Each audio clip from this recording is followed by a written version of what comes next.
Good evening. I'm calling to order the Columbia County Board of Commissioners, July 1st, 2025, meeting to order. Join me in the invocation. Gracious Father, we just praise you and thank you for this day.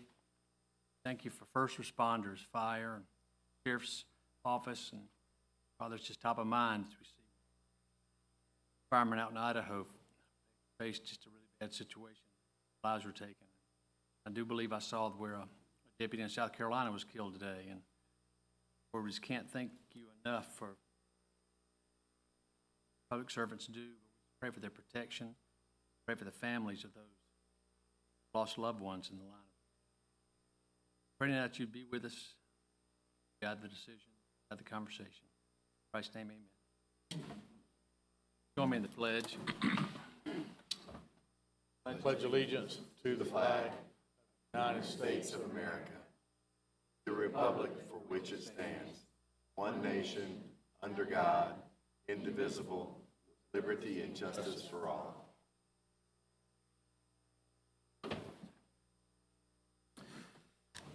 Record show we have a full quorum of commissioners.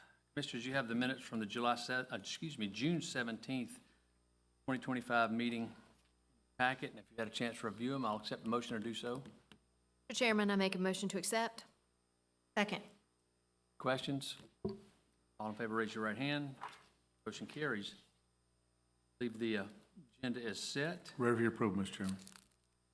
No special recognition or presentations, so we'll go straight to the agenda. Commissioners, on the agenda is the consent agenda. Been through the necessary committees and received the necessary votes to be placed on the consent agenda. If there are any changes or questions, as long as there's not, I'll accept a motion to approve them all. Mr. Chairman, I make a motion to accept the entire consent agenda as presented. Second. Questions? Motion on the floor. All in favor, raise your right hand. Motion carries. On to the debate agenda. Commissioner Allen, you have the first item. Yes, sir. Under unfinished business, item I-1A2, I'd like to make a motion to allow the applicant to withdraw without prejudice the request for the change of conditions. Second. So after last commission meeting, when this item was postponed, Mr. Sterling, Mr. Butler, and myself met with the applicant, explained some of our concerns. He has asked to withdraw this without prejudice. He has also informed us that he's going to be submitting an application to rezone a portion of this land in this area back to RA. Expect that application very soon as he goes back and reworks his design to do that, so expect to see that very soon. Questions? Motion and second on the floor. All in favor, raise your right hand. Carries. Allen? Yes, sir. Item I-2A1, I would like to make a motion to approve the request for the rezoning from C2 to C3 for property located at tax map 078C parcels 160A and 161. Second. This item is a rezoning from C2 to C3. It does have a companion variance that'll be up next. If with your permission, I'd like to explain both at the same time. So this currently is C2. The new owner was looking to do a contractor's office with storage. The previous owner did not operate this property this way. However, it was built as a contractor's office with storage prior to that being a C3 zoning. So the C2 zoning was built properly. It was not being utilized that way when the code was changed. Therefore, the new owner has to come into compliance with the code. So in order to do contractor storage, a contractor's office with outside storage, he must have the C3 zoning or the M1 zoning. He has opted for the C3 zoning. The variances are based on some existing conditions. Because it's now C3, the neighboring property is C2, so there is a 30-foot setback required of this building from the property line. They're asking to reduce that down to 10 foot. This is not a developed property next door, vacant. The property to the south down here is actually CSX Railroad. So they're also asking for a buffer variance along this property. I might have to get Mr. Sterling to step in here and help me with this. He's been dealing with this a lot more than I have. This northern property line here shares a driveway and some C2 property, so they're looking to to put a buffer in this area. However, the red line here will be chain link fence with slats in it. The gates will be slatted as well.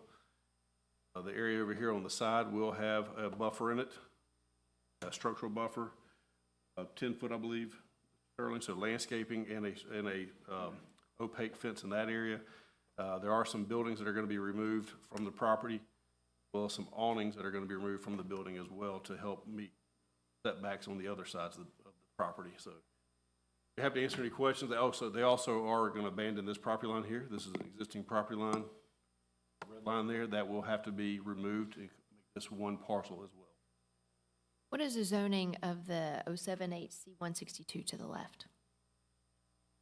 All C2. This is the property, the two properties in question here, so surrounded by C2 zoning. This is Hightower Drive, so Reliable Equipment sits here. Idea of where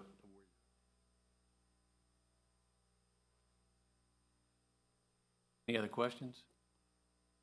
The motion is second on the floor. All in favor, raise your right hand. Motion carries. Sir, the second part of that, I-2A2, I would like to make a motion to approve the request for a variance to sections 9098, 9139, and 9147 H1C for property located at tax map 078C, parcel 160A and 161, to reduce the rear building setback to 10 feet from the lot line for an existing structure and reduce buffer requirements along the perimeter of the storage area per the submitted concept plan, subject to the conditions enumerated in the June 19th, 2025 Planning Commission report. Second. Anything else to add? No, sir. Happy to answer any questions. Questions? I think it's already been explained. Motion is second on the floor. All in favor, raise your right hand. Motion carries. I-2A3, sir, I make a motion to approve the request for the major S1 revision for property located at tax map 001, parcel 002, to revise building setbacks from 20 feet to 0 feet for the setback adjacent to Army Corps of Engineers property and remove buffers subject to the conditions enumerated in the June 19, 2025 Planning Commission report. Second. This request was a result of a building looking to go out here and having a smaller setback. So instead of just doing the one building, they asked for the entire parcel. This is one parcel. It does not have individual lot lines. It does have a limit on number of buildings allowed. The request is to reduce the buffer from the property line shared with the Corps of Engineers from 20 feet to 0 feet. So they're wanting to put their buildings right up against the Corps property to enjoy the lake. Understandable request. Point out anything closer than 5 feet to the property line does require the building to be fire rated. That's just international code, so that's not a Columbia County issue. Just point that out. I'll be happy to answer any questions about this. And the Corps is okay, or is the Corps, it doesn't have a say really? So the Corps, as long as we don't cross their line, they're okay. We do have a condition that they have to give us a survey of the foundation prior to us signing off on it before they can go vertical to ensure we are not getting onto Corps property. Any other questions? Motion is second on the floor. All in favor, raise your right hand. Motion carries. Item I-2A4, I would like to make a motion to approve the request for the rezoning from R3 to S1 for property located at tax map 077B, parcel 118, for a proposed food pantry, clothing ministry, and small group meeting place per the concept plan and narrative dated May 21st of 2025. Second. This request is to go to S1 to allow the church to open a food pantry and a clothing ministry and have a small group meeting place. You see the property located on the corner of Briarwood and Old Evans Road. They'd use this property for the pantry and clothing ministry 3 days a week, Tuesdays, Thursdays, and Saturdays. They've explained to us they will not have the store in operation past 6. However, they could have small group meetings in the building until around 8. There's a street view picture of some of the improvements that have already been made. We are working with their engineer on getting some things brought into compliance. Be happy to answer any questions you may have about this one. For the adjacent residential properties, did they have any comments or complaints? I was not at the meeting. Mr. Sterling was. We did have public comment in opposition to this. They were concerned with attracted to this type of business. church currently operates this business off Riverwatch Parkway. They've been doing it for about 2.5 years. I'm not aware of any issues they've had at their current location, but I will invite Mr. Sterling to add to the conversation anything he needs.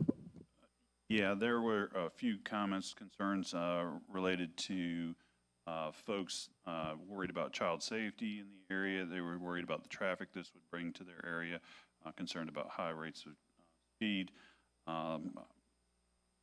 concerned about property tax impacts, but also this property sitting a little bit higher than some of the adjacent properties, that there may be view shed into backyards and things of that nature.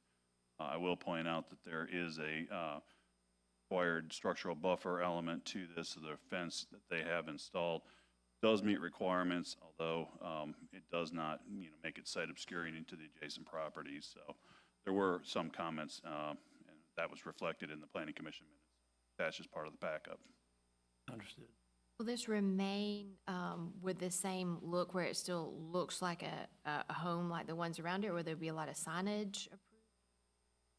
The look is what you see here. The bottom picture is their improvements to the site. The top picture is what it looked like when they acquired the property. As far as signs, Yeah, the signs would be limited. It is an S1, it would be non-residential, but it's not going to allow a lot of signage, and I'm not speaking on behalf of the church, but typically that's not something that they try and put large advertising type signs on. I will point out too that their access is strictly from Old Evans. There is not a current access from Briarwood, and there is not planned to be one according to their. Is it safe to assume that the vegetation that's gone in this lower picture is hurricane-related rather than them taking out the buffers? I wouldn't make that assumption.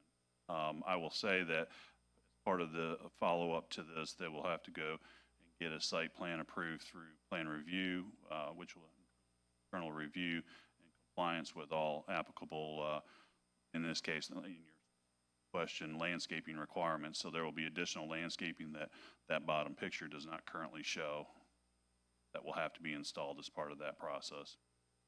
There's already a turn-in lane, so they wouldn't need a decel lane or any additional traffic. Now, the plan that they're working with right now shows 9 parking spaces in that bottom picture there. So the trip generation for something like this is not expected to be of a high enough volume to warrant any additional. Thank you. Yeah, because of the state. no, sir, Old Evans, that's ours. County road, okay. Any other questions?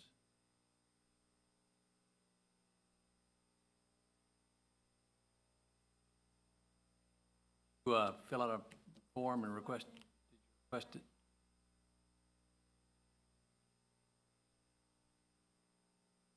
All right, She says she lives on Briarwood and would like to speak.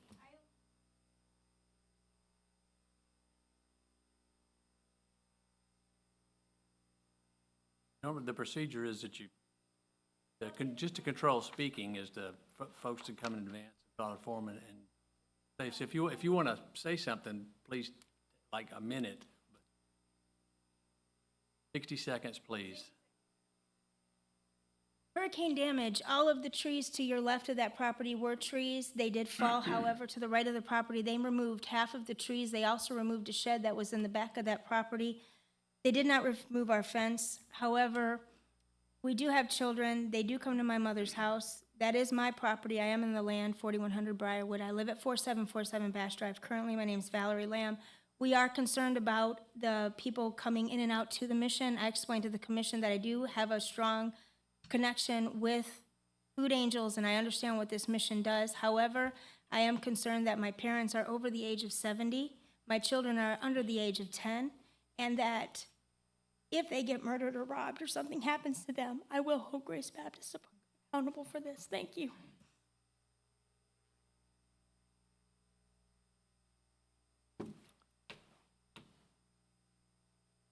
Any other questions or comments? There's a motion and a second on the floor. All in favor, raise your right hand. All opposed? I believe you're still up. I-2A5, sir. I make a motion to approve the request for a major S1 revision for property located at tax map 068, parcel 958F, to increase the sign allowance on the property per the narrative revised on June 12, 2025, and the signage master plan submitted on May 23, 2025, to the Columbia County Planning Department. Second. The hospital is S1 zoning. They have submitted a master site plan. The signs that they are wishing to install do not meet our code. Our code is not written to guide us in sites like this. This is a major public destination. It's a very large building, so this is kind of unique to our sign code. So here you see the master plan. We do have some leeway in here for them to move their internal direction signs as they develop the site. As people become accustomed to the site, they might need additional direction signs or relocate direction signs, so that's included in this. I will point out that you see the main entrance sign here. The current location they're showing in their median here, that is currently owned by Columbia County. The property is. Our sign ordinance does not allow for private signs to be on county property. The current property line runs back here.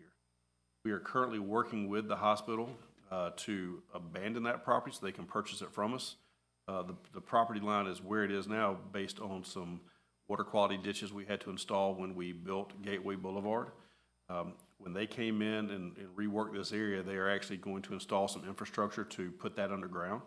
Once they do that, they can actually grant us some easements and would own the infrastructure that handles the county water. The infrastructure will be in that location. So just want to point out, we will bring in action to y'all soon, decide if you want to abandon that property and then sell it to the hospital. And if so, this sign can then go there. If you were to vote no, that sign will then have to be relocated. Just want to make that clear for everybody. You have another action. But you see an example of the signs, you see the location of the signs. We do have some building signs as well that are fairly large, but the building is tall. It sits off the road, and we do want people to know where the hospital is, so we think it's appropriate to have large signage. Teresa, I believe you have an example in there of the, go back one. See the large sign up on top. The letters actually meet what was in the S1 zoning originally. However, the symbol beside it is much larger than what the code called, or what the original zoning called for. Questions about this? Patrice, would you go back one with the interstate view there? One with the trees. Yeah, the one with the trees. That would, one more, I'm sorry, forward one. Just wanted to make sure kind of get a concept of what you would be seeing as you drove.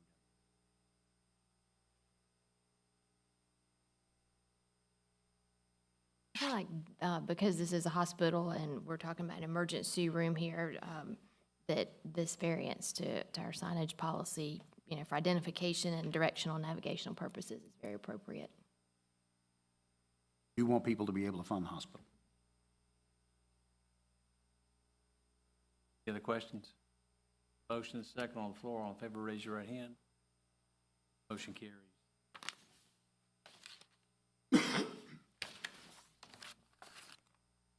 Legal matters,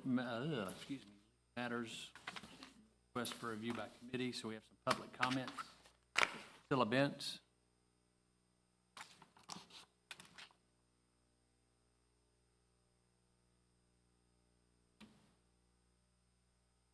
Not here. Karen Parham.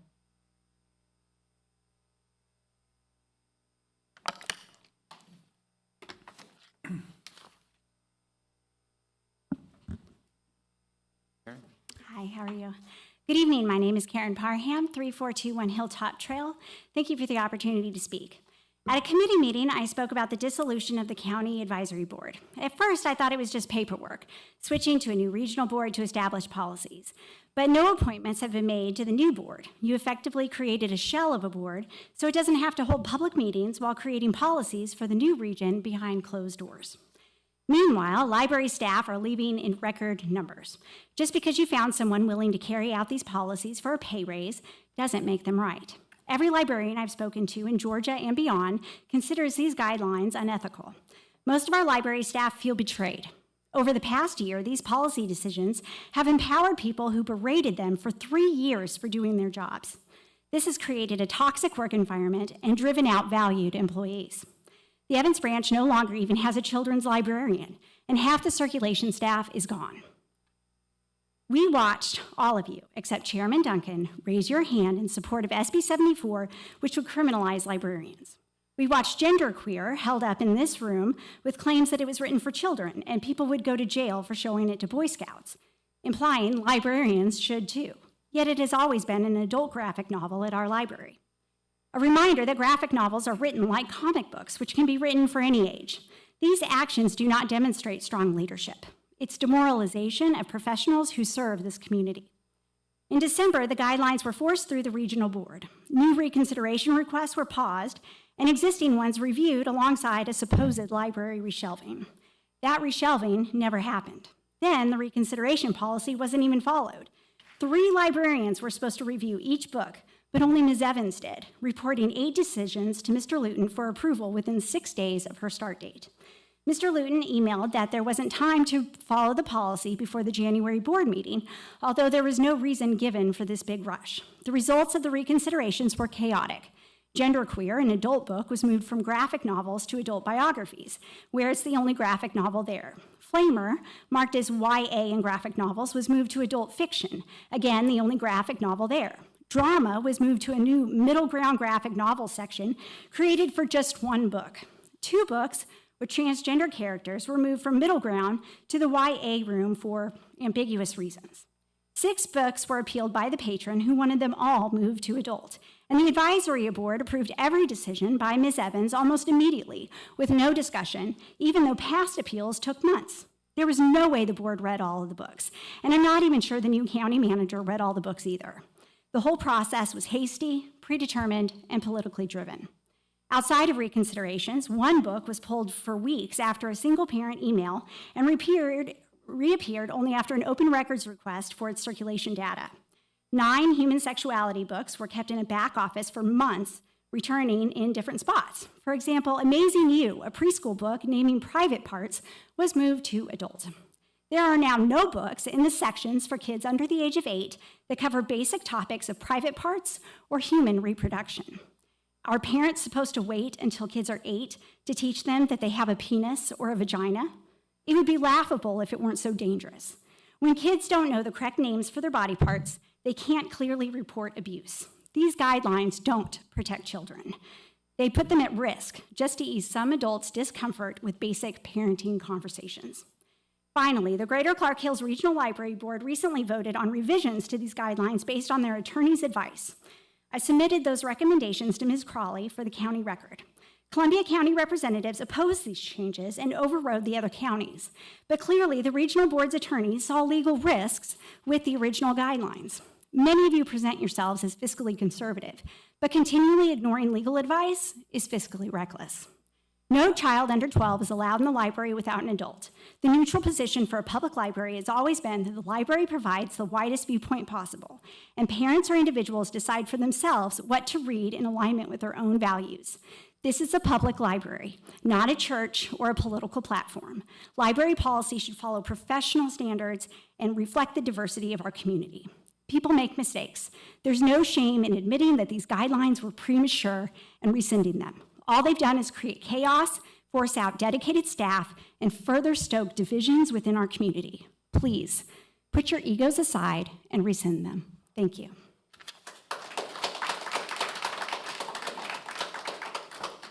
Howard Johnson?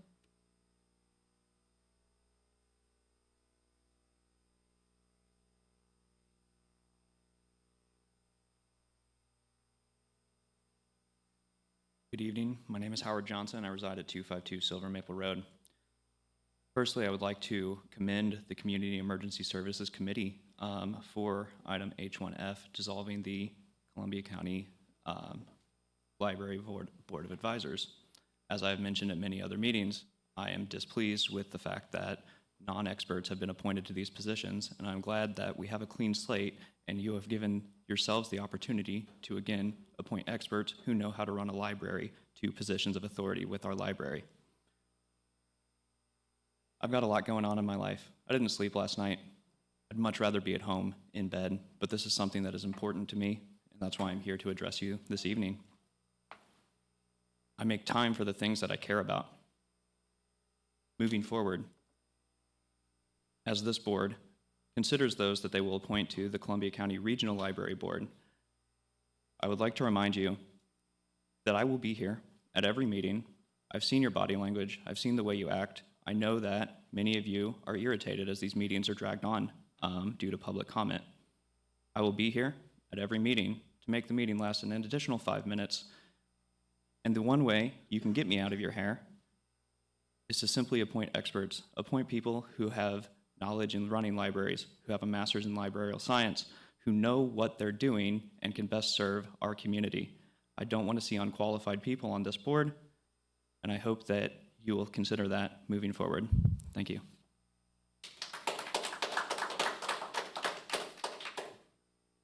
Marlena Bardron.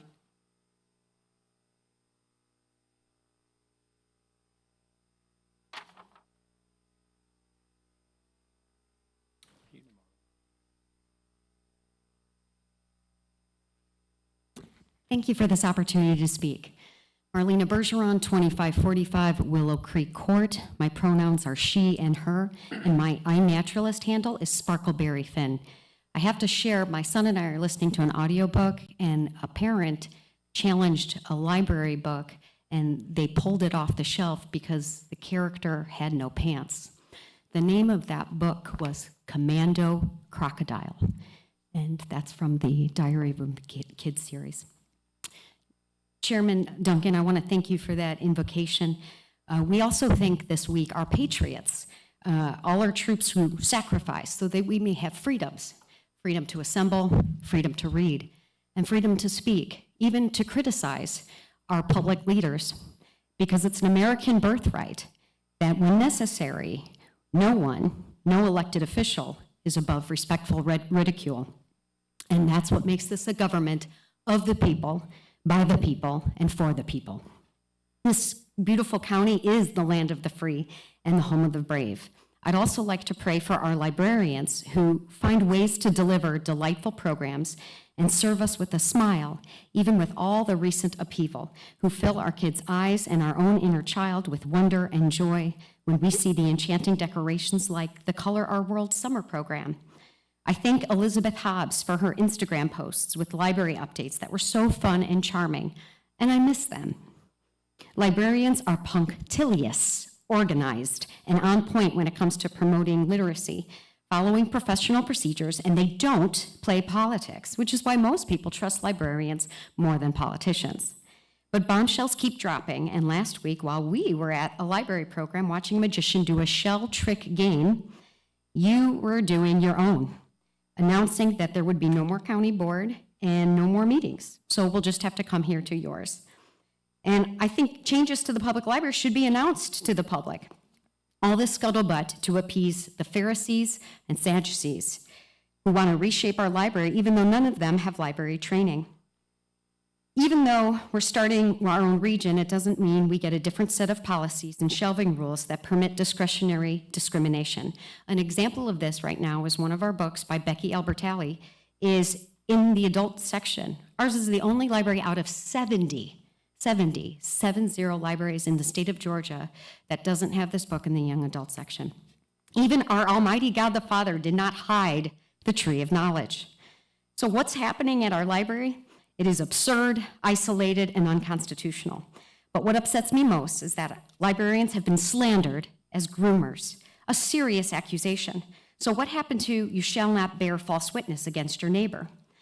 And a 15-year-old who bravely spoke at library meetings was targeted with vitriol like "she doesn't belong here," and worse, which I know you're aware of as you read on the public documents that you were given at the last meeting.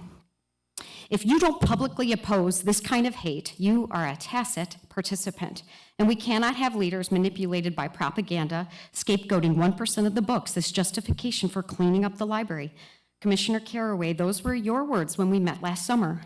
And last month, I heard them again to support censorship. So let's try this. A man sucks on a young woman's breast. Is that harmful to children? Would you criminalize a librarian who put that book into the hands of a minor? Of course not.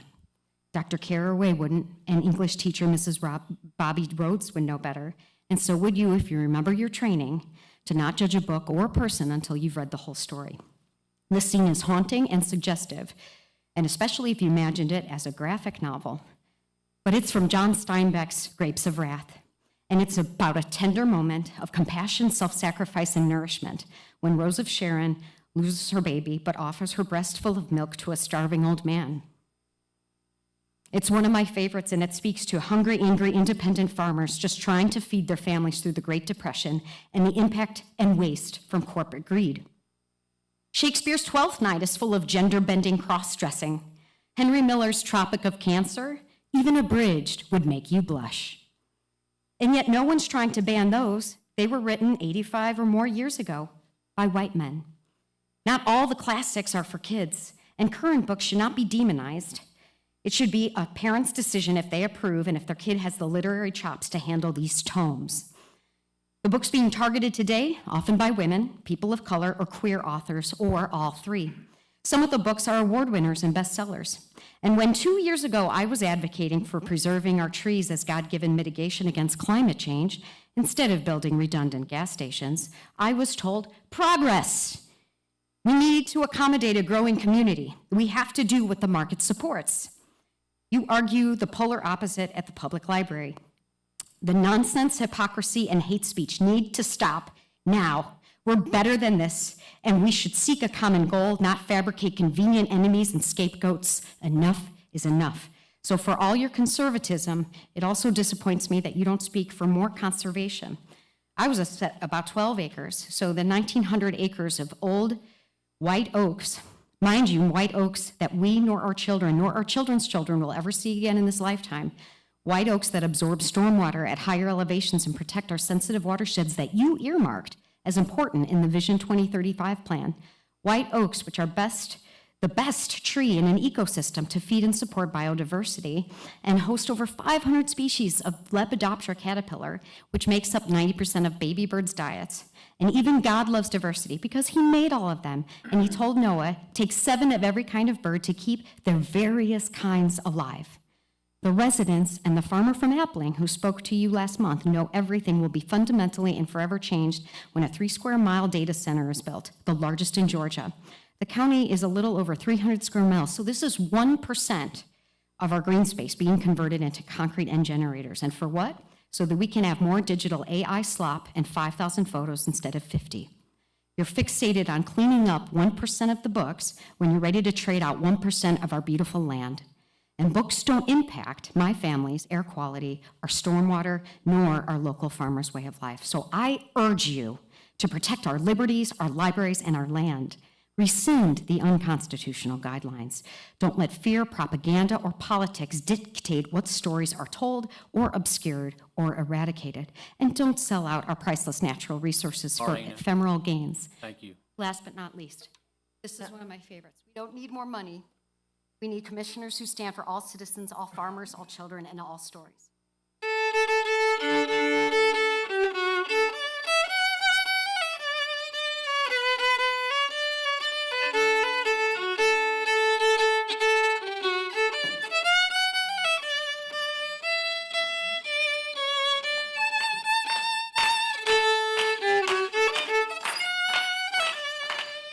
Marlena.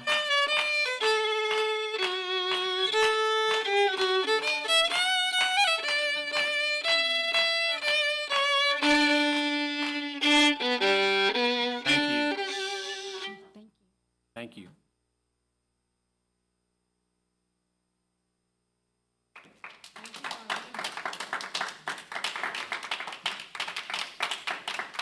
Have one other executive session item, property. Vice Chairman Couch, it's up to you. Yes, sir. I make a motion to approve $15,315 to Jason Dees, tenant rent supplement payment and moving expense, and $2,498.49 to David Biggs, relocation assistant payment, parcel 072A057, for the Hereford Farm Road widening project. Second. This is parcel 159 that was previously purchased by this board. This is a rent supplement payment and a moving expense payment to the tenant, as well as a relocation payment to the owner, all required by our federal law when we're using House Bill 170 money. Any questions? Motion and second on the floor. All in favor, raise your right hand. Motion carries. Mr. Slaughter, how many do we have left? I believe we're down to about Rich? 60, it's right at 60. Takes care of the business. Only one more motion to be made. I make a motion to adjourn. Second. All in favor, raise your right hand. We are adjourned.